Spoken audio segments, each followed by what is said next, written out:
All right, so the next component we're going to look at before we shingle on the roof is going to be what's called the starter strip. All right, so the reason why starter strips exist is when you look at how a roof is built, you're going to have a roof and shingle that goes on the edge here. Then the next roof and shingle is going to lay halfway over top of that shingle, right? And then the next shingle is going to go here as well. So if you look at the middle where my thumb is up, everything is double thick, except for the first half of the shingle. So from this point up, everything's double thick. From this point down, it's not. So what a starter strip is a half a shingle that evens out the thickness from the first row of shingles to make sure that everything's double thick from the gutter's edge up. Make sense? Yes, sir. Okay. It also helps you line the shingles up. It's a lot easier to line these up perfectly across, and it's just your starter course to make sure everything above it is also in straight lines. Okay? Make sense? Yes.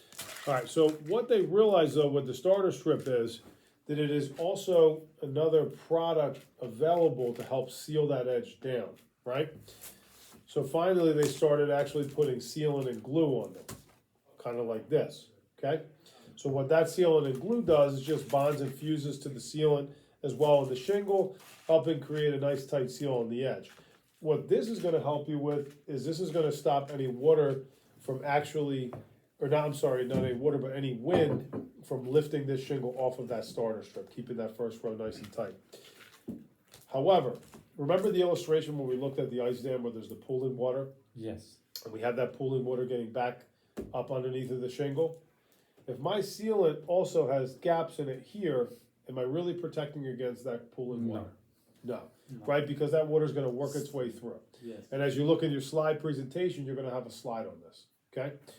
So what GAF did was, they actually ran a continuous sealant strip, okay, much better. So when that bonds to their shingle with their dotted sealant, what it's gonna do is continue the sealant only on that first row, so that way no water can wick its way through or delaminate the shingle from ice dams, Yes. giving you much better protection.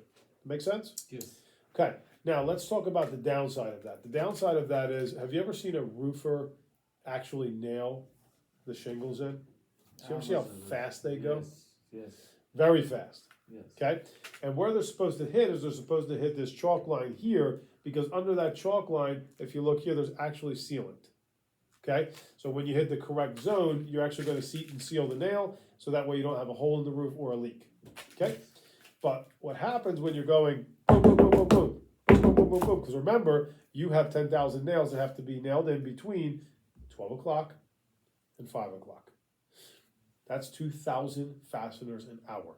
They are moving fast. Okay, so the probability of maybe going up a little higher than that line is very high, isn't it? High, very high. Okay, so when and if you do that, what happens is you get too close to the edge and you crack and compromise your starter strip.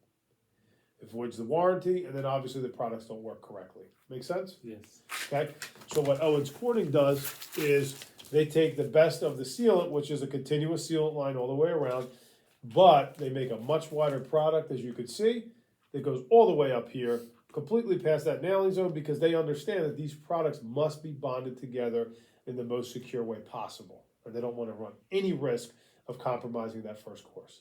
Make sense? Yes. Okay? So looking at these three products, based on that explanation, can you understand why we choose the plus size starter Yes. with the continuous sealant? Yes. Would you do it any different, or would you just do it the way that we're recommending? I do it the way you recommend. Okay, fantastic. Now, let's talk about placement of a starter strip. Remember earlier I shared with you we're a platinum certified roofer? Yes, sir. Okay, as a platinum, we're held to a different standard because ultimately Owens Corning is legally liable for what we're installing. Yes. Okay, so we cannot afford to take any risk whatsoever.